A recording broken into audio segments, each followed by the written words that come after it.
بار بار تیرا امتحان لیا، بار بار تجھے ہم نے دیکھا تیرا کردار کیسا ہے، تیرا اخلاق کیسا ہے، تیرے معاملات کیا ہیں، تو ہم سے پوچھتا ہے تو سن لے، جربنا لکا مرارا ما وجدنا فیک الا صدقا، کہ اے محمد ہم نے تیرے اندر صدق کو پایا، صدق کو۔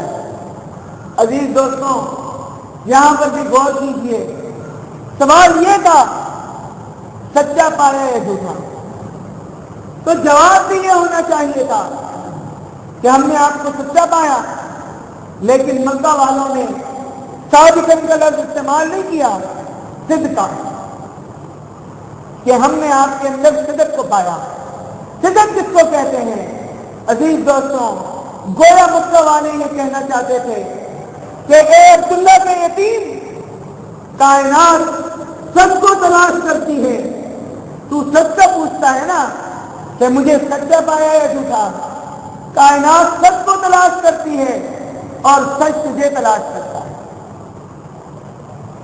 کائنات سچ کے پیچھے جاتی ہے، تیری ذات ایسی ہے کہ سچ تیرے پیچھے آتا ہے۔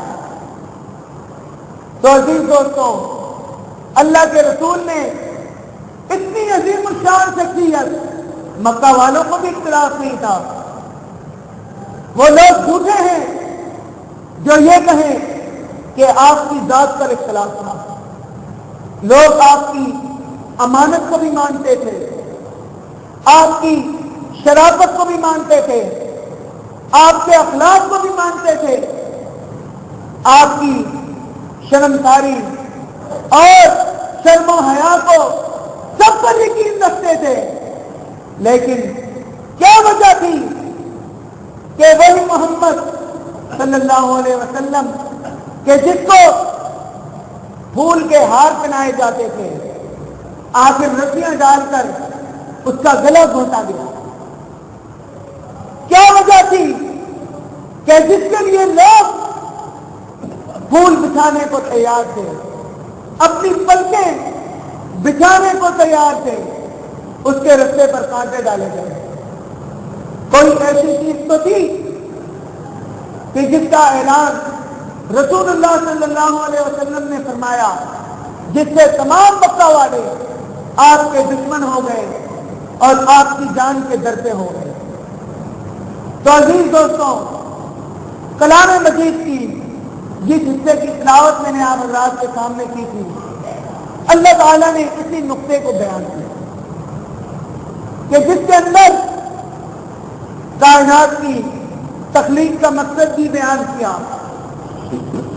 قرآن کا منشور بھی بیان کیا، انبیاء کی بعثت کا مقصد بھی بیان کیا، اور رسول اللہ صلی اللہ علیہ وسلم کی دعوت بھی بیان کی۔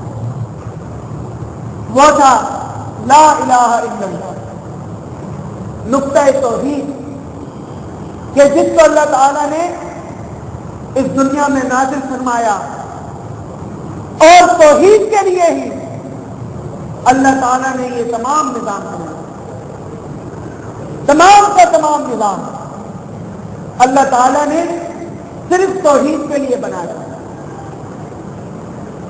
اور آج کے دور میں لوگ نبی کی سیرت کو بیان کرتے ہیں، بات غلط نہیں، نبی کے چہرے کا تذکرہ ہو، سبحان اللہ، نبی کی آنکھوں کا تذکرہ ہو، نبی کی زبان کا تذکرہ ہو، نبی کے نفس کا تذکرہ ہو، چہرے کا تذکرہ ہو، وجود کا تذکرہ ہو، آپ کی خاندان کا تذکرہ ہو، آپ کی امانت، دیانت، شرافت، رحم دلی، ایثار، قربانی، تمام چیزوں کا تذکرہ ہو، محفل وہ بھی اچھی، لیکن ہم نے اگر چھوڑ دیا، ہم نے اگر کسی نقطے کو پسے پش ڈال دیا، تو وہ نقطہ توحید ہے۔ کیوں؟ کیونکہ نقطۂ توحید ہے یہ تھا کہ جب بیان کیا جائے گا پتھر بھی کھانے پڑیں گے، گالیاں بھی سننی پڑیں گی اور تبرہ بھی برداشت کرنا پڑے گا۔ جب اللہ کے رسول نے تسلی کر دی مکہ والوں کے، پھر دعوت دی، فرمایا یا ایھا الناس، اور مکہ کے لوگوں، مکہ کے چودھریوں، مکہ کے وڈیروں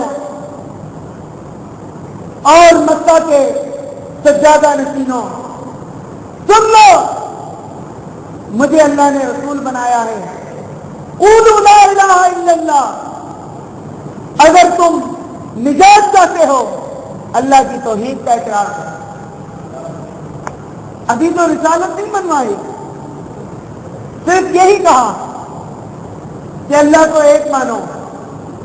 تو سگا چاچا جو کہ اہل بیت میں سے تھا، پتھر اٹھا کر رسول اللہ صلی اللہ علیہ وسلم کے چہرے پر مارا۔ اللہ کے رسول نے کسی کو گالی تو نہیں دی، کسی کو برا تو نہیں کہا تھا، کسی سے دشمنی تو نہیں لی، تقریر کی ہے صرف توحید بنی تقریر تھی۔ لیکن ابو لہب نے صرف اس بات پر کہ لا الہ الا اللہ کہا، پتھر اٹھا کر اللہ کے رسول کو مارا۔ تو عزیز دوستوں، اس بات سے یہ مسئلہ بھی ثابت ہوا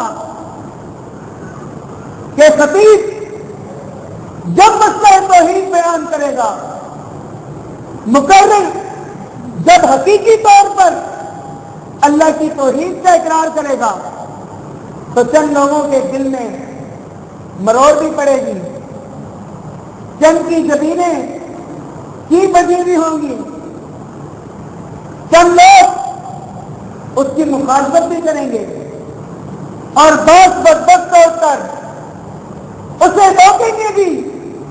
حالانکہ قصور کیا ہے، جرم کیا ہے؟ کسی کو گالی تو نہیں دی، کسی کا حق تو نہیں مارا، کسی کی مخالفت تو نہیں کی، لیکن چونکہ مسئلہ توحید بیان کیا ہے تو مخالفت برداشت کرنی پڑے گی۔ اور یہ بھی یاد رکھیں کہ یہ مولوی کی کمزوری نہیں، بعض لوگ کم علمی میں کہہ دیتے ہیں کہ مولوی صاحب کو بات کرنے کا طریقہ نہیں ہے، تبھی لوگ مخالف ہو گئے ہیں۔ اللہ کے رسول سے زیادہ کسی کو بات کرنے کا طریقہ نہیں آتا، اللہ کے رسول سے زیادہ کسی کے اندر اخلاق بھی نہیں ہوتا، اللہ کے رسول سے زیادہ کسی کے اندر ثابت قدمی اور کردار کی بلندی بھی نہیں ہوتی۔ عطا اللہ شاہ بخاری رحمۃ اللہ علیہ، ایک دن ایک شخص آیا، حضرت ہمارے علاقے کے لیے ایک عالم کی ضرورت ہے مسجد کے لیے، جو کہ مسجد کو سنبھال سکے۔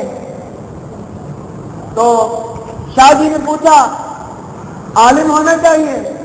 کہنے لگا ہاں عالم تو ضروری ہے، لوگ مسئلے مسائل پوچھیں گے، لوگوں کی رہنمائی کرے گا۔ کہتے ٹھیک ہے، مفتی نہیں ہونا چاہیے؟ کہا مفتی بھی ضروری ہے۔